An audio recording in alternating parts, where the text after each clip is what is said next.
하나님께서 그 백성들을, 하나님의 자녀들을 연단하시고 시험하시고 훈련하실 때에 성경 곳곳에는 이 도가니아 풀을 은유적으로 많이 사용했습니다.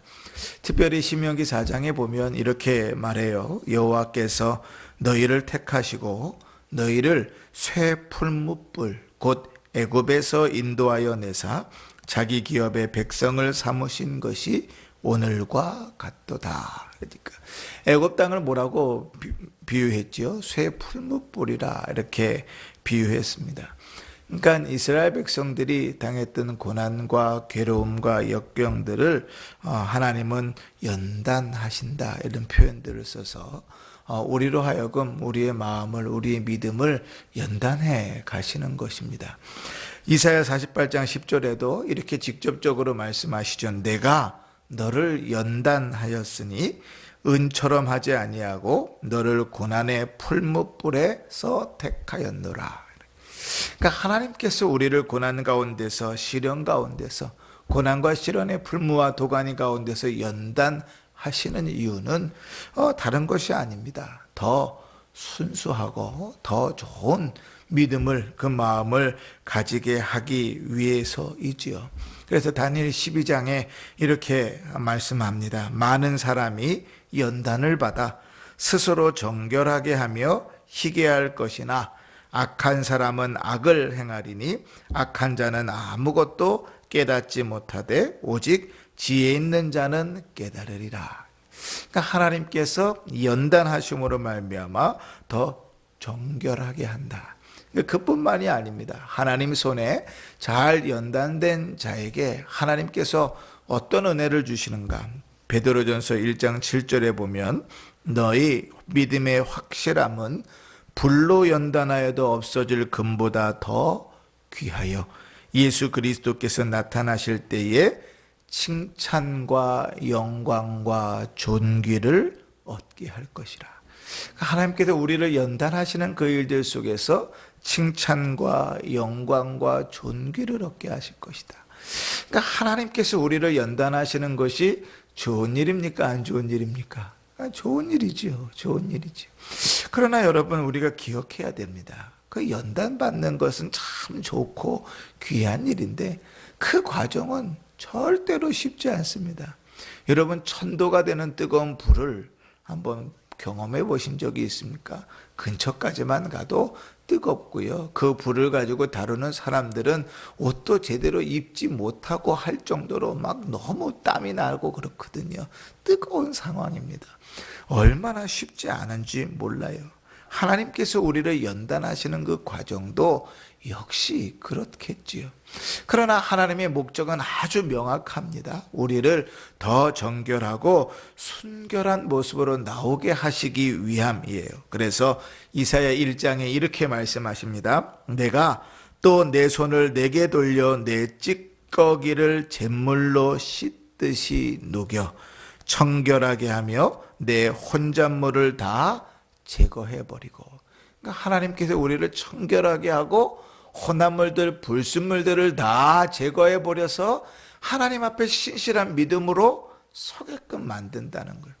그러니 우리가 당하는 연단은 귀한 일입니까? 안 귀한 일입니까? 귀한 일이죠. 그러나 여러분, 그렇게 귀하고 소중하고 그것으로 하나님께서 영광과 존귀를 받으시고 우리에게 그 은혜를 주신다는 것을 알면서도 사실 우리는요, 그 연단을 받기가 싫습니다. 예를 들어 볼까요? 여러분, 욥의 고난을 우리가 너무나 잘 알지 않습니까? 그죠? 그 극심한 고난 중에 자기의 아내도 친한 친구들도 심지어는 집에서 불리는 종도 자기를 등지고 돌아가 버렸을 정도였잖아요.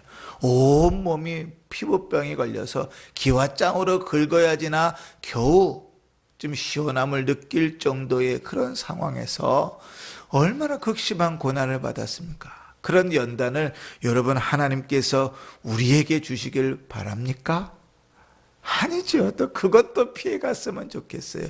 그러나 그 욥도 이렇게 고백했습니다.